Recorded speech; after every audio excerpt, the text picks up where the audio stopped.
You ask Tiger to solve. This deals with linear equations with one unknown. The final result is x equals 3. Let's solve it step by step. Simplify the expression. Simplify the arithmetic. Group all x terms on the left side of the equation. Subtract 20x from both sides.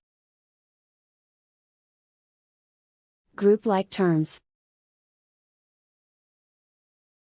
Simplify the arithmetic. Group like terms.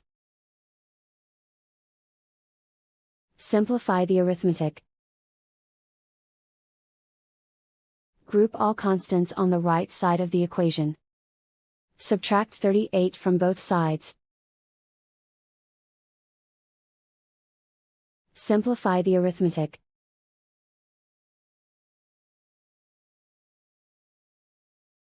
Isolate the x. Divide both sides by -11.